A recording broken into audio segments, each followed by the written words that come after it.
Baik, bismillahirrahmanirrahim. Assalamualaikum warahmatullahi wabarakatuh. Alhamdulillah, rabbil alamin wa bihi nasta'inu ala umuri dunya waddin wassalatu wassalamu ala asrofil anbiya'i wal mursalin sayyidina wa maulana Muhammadin wa ala alihi wasahbihi ajmain, amma ba'du. Rabbi shrah li sadri wa yassir li amri wahlul 'uqdatam min lisani yafqahu qawli, amma ba'du. Um, Perkenalkan, nama saya Muhammad Hisham Erlangga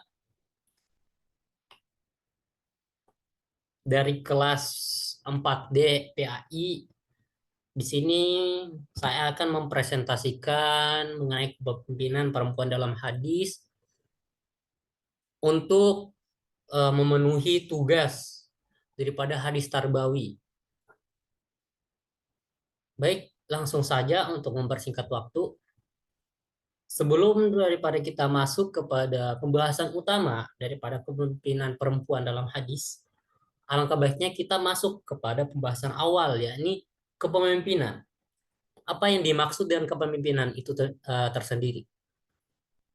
Kepemimpinan adalah suatu kedudukan atau jabatan yang tertinggi di dalam suatu sistem atau di dalam suatu perkumpulan, yang mana pemimpin ialah sosok yang mendominasi daripada seluruh anggota ataupun seluruh masyarakat yang mempunyai hak untuk mengatur segala tatanan yang ada di dalam suatu organisasi atau perkumpulan.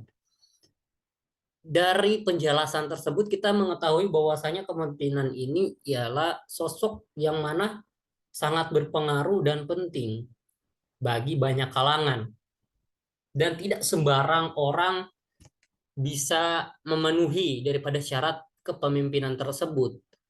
Oleh karena itu, kepemimpinan ini dapat kita simpulkan adalah suatu sosok yang mendominasi akan hal-hal yang penting, yang dapat mengambil tindakan untuk mewakili segala hal atau semua orang. Nah, oleh karena itu kepemimpinan ini sangatlah berpengaruh untuk banyak orang, baik dalam hal baik ataupun buruk. Jika seseorang tersebut, jika pemimpin tersebut buruk dalam kepemimpinannya, maka rusak pula sistem dalam kepemimpinan tersebut. Dan apabila pemimpin tersebut baik dalam kepemimpinannya, maka baik pula sistem daripada kepemimpinan tersebut. Maka daripada itu, tidak semua orang dapat memenuhi persyaratan dalam kepemimpinan. Kita lanjut kepada peran seorang wanita. Kita tahu bahwasanya wanita ialah sesosok makhluk yang diciptakan oleh Allah untuk mendampingi seorang pria.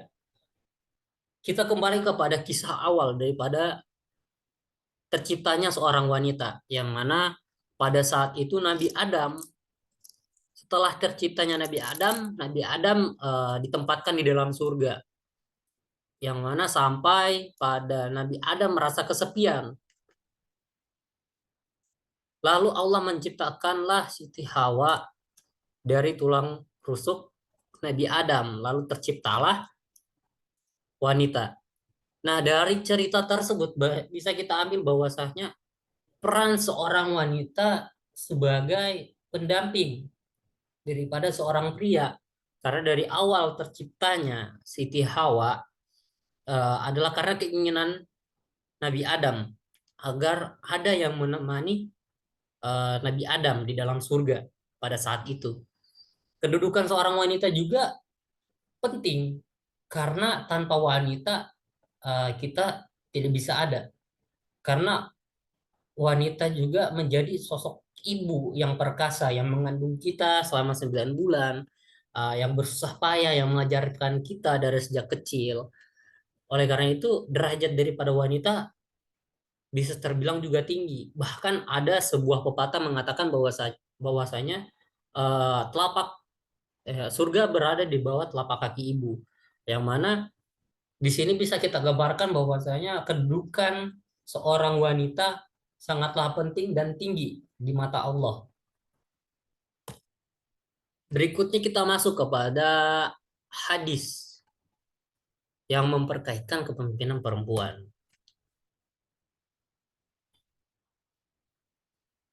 Baik.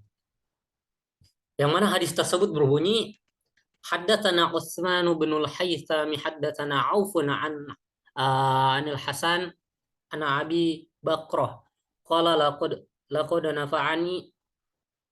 nafa'anillah bi kalimati sami'atuha min Rasulillah sallallahu alaihi wasallam ayyamal jamali ba'da ma kidtu an al-haqqu bi ashabil jamali فانقاتل معهم قال لما بلغ رسول الله صلى الله عليه وسلم أن أهل فارس قد ملكبوا عليهم بنت كسرى قال لن يفلح قوم ولو أمرهم رa'ah ra'atan, yang artinya kami telah diceritakan oleh Utsman bin Al-Haisam, kami diceritakan dari Auf, dari Al-Hasan, dari Abi Bakrah berkata bahwa sesungguhnya Allah telah memberikan manfaat kepada saya dengan cerita yang telah saya dengar dari Rasulullah Shallallahu Alaihi Wasallam. Pada waktu perang Jamal, yang saya hampir ikut bersama kelompok perang Jamal. Lalu Abi Bakrah berkata, ketika Rasulullah Shallallahu Alaihi Wasallam disampaikan kepadanya bahwa warga Persia telah dipimpin oleh putri Kisra, Rasulullah Shallallahu Alaihi Wasallam bersabda, tidak akan beruntung suatu kaum ketika kepemimpinan diberikan kepada perempuan. Ya. Kita masuk kepada sanad dan mukharij dari hadis kepemimpinan perempuan tersebut. Dari hadis tersebut ada 4 periwayat yang meriwayatkan hadis tersebut, yang mana dari para periwayat tersebut ialah orang-orang yang berpengaruh di dalam periwayatan hadis. Ya, ini ada Imam Nasai, ada Imam Tirmizi, ada Imam Bukhari, ada Imam Ahmad bin Hambal. Yang mana sanad dari keempat periwayat tersebut ya ini sampai kepada Rasulullah Shallallahu Alaihi Wasallam. Yang mana sebagai contoh yang telah saya ambil dari hadis tersebut yang diriwayatkan oleh Imam Bukhari, yang mana sanadnya itu bersambung sampai kepada Rasul. Yang mana dari Utsman bin Haisam, dari Auf, dari Hasan, dari Abi Bakrah sampai kepada Rasulullah Shallallahu Alaihi Wasallam. Lalu berikutnya ya ini pendapat para ulama mengenai hadis kepemimpinan perempuan tersebut. Ada berbagai pendapat mengenai hadis tersebut daripada para ulama, yang mana tentunya berbeda-beda dan sangat beragam. Ada ulama yang berpendapat bahwasanya hadis tersebut mengatakan bahwasanya wanita dilarang untuk menjadi seorang pemimpin. Namun ada juga yang mengatakan bahwasanya perempuan boleh menjadi pemimpin. Nah, dari pendapat tersebut mempunyai alasan dan faktor-faktor tersendiri mengapa hal tersebut bisa dikatakan boleh dan kenapa bisa dikatakan tidak. Saya mengambil beberapa ulama yang mengatakan boleh dan yang mengatakan tidak boleh. Saya mengambil 3 ulama yang mengatakan bahwasanya perempuan itu tidak boleh menjadi pemimpin.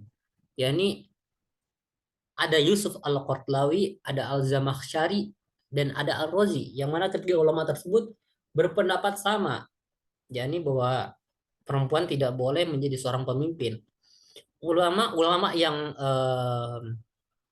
berpendapat bahwasanya tidak boleh seorang wanita menjadi pemimpin, mereka memahami hadis tersebut secara tekstual, yang mana melihat dari matan hadis tersebut jelas dikatakan bahwasanya Rasul mengatakan celakalah bagi suatu kaum yang dipimpin oleh perempuan. Nah, para ulama memahami dari secara tekstual dari hadis tersebut bahwa wanita tidak boleh menjadi seorang pemimpin karena dari perkataan hadis tersebut. Namun, selain daripada hadis tersebut, ada pun alasan lain yang membuat para ulama menilai bahwa perempuan tidak boleh menjadi pemimpin karena dari berbagai faktor seperti fisik. Dari fisik seorang wanita tentu saja sangat lemah dibandingkan seorang lelaki. yang menjadi seorang pencari nafkah. Dan juga pada saat itu wanita memiliki dalam pandangan para masyarakat bahwasanya wanita memiliki derajat yang rendah dan ketentuan daripada wanita cukup berdiam diri di rumah ya. Oleh karena itu di sini dikatakan bahwasanya wanita tidak boleh menjadi pemimpin dan bukan hanya hal tersebut.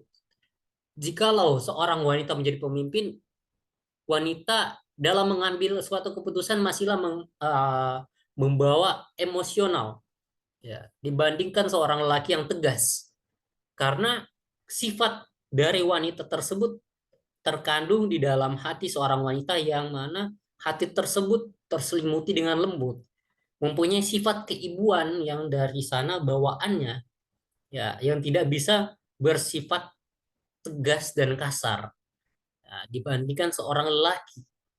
Oleh karena itu, faktor inilah yang mempengaruhi dan dapat menggambarkan bahwasanya sangat tidak boleh oleh wanita untuk menjadi pemimpin.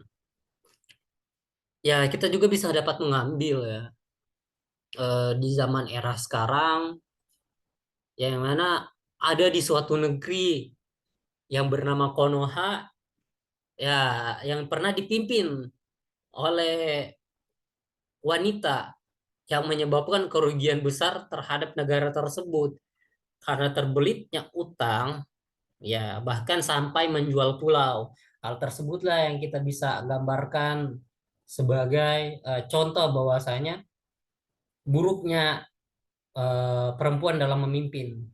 Namun ada juga ulama yang memperbolehkan karena ulama-ulama yang memperbolehkan bahwa wanita menjadi pemimpin karena mereka memahami hadis tersebut daripada konteks secara kontekstual berbeda dengan ulama-ulama yang memahami secara tekstual yang melarang. Nah, ulama-ulama yang memahami secara kontekstual mereka melihat daripada sudut pandang perkembangan zaman dari perkembangan zaman yang mana seiring berjalannya zaman selesainya zaman jahiliyah ke era yang lebih modern ini yang mana wanita dipandang derajatnya sama dengan para pria. Yang mana jikalau pria bisa menjadi seorang guru, maka wanita bisa menjadi seorang guru. Yang mana jika seorang lelaki bisa menjadi seorang pencari nafkah, maka wanita juga bisa menjadi tulang punggung keluarga yang mencari nafkah bagi keluarganya juga. Nah, ulama-ulama tersebut menilai dari perkembangan zaman ini, maka boleh oleh para wanita untuk menjadi seorang pemimpin apabila mereka mampu dalam bersikap dan mengambil sebuah keputusan karena menjadi seorang pemimpin haruslah tegas dan haruslah berani dalam mengambil keputusan dan menanggung resiko. Nah, ulama-ulama yang memperbolehkan tersebut menilai dari sudut tersebut yang mana eh, pada dasarnya ulama-ulama memandang bahwa dalam derajat seorang lelaki dan wanita di mata Tuhan adalah sama, yakni sama-sama pendosa dan sama-sama makhluk Allah, sama-sama ciptaan Allah, sama-sama beribadah kepada Allah. Maka tidak ada bedanya yang membedakan tersebut selain jenis kelamin. Nah, oleh karena itu sebagian ulama mengatakan bahwasanya boleh bagi seorang wanita untuk menjadi pemimpin. Pendapat saya daripada hadis tersebut bahwa memang cukup besar pengaruh pemimpin. Sebagai seorang pemimpin haruslah mendominasi, haruslah mengerti, haruslah memahami masyarakat yang menjadi ya yang dipimpin. Dan pemimpin juga harus lebih memerhatikan yang mana harus peka dalam keadaan ataupun kondisi daripada masyarakat tersebut.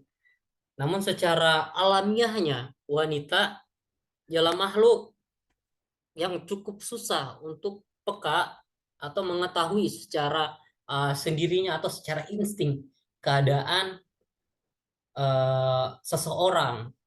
Ya, kita bisa mengetahui bahwasanya ambisi dan emosi daripada wanita itu masih sangat susah untuk dikontrol, yang mana menyebabkan itu dapat mempengaruhi performa dalam kepemimpinan tersebut, yang mana bisa naik ataupun bisa turun.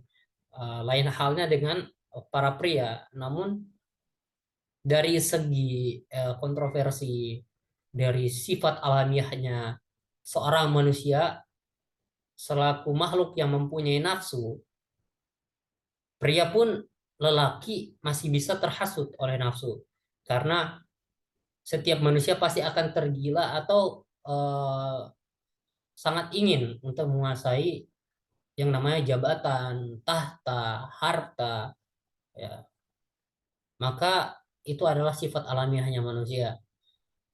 Menurut saya, eh, lelaki ataupun wanita bisa saja menjadi seorang pemimpin apabila mereka masuk ke dalam kategori yang mampu dalam memimpin suatu kaum ataupun suatu negara ataupun suatu organisasi.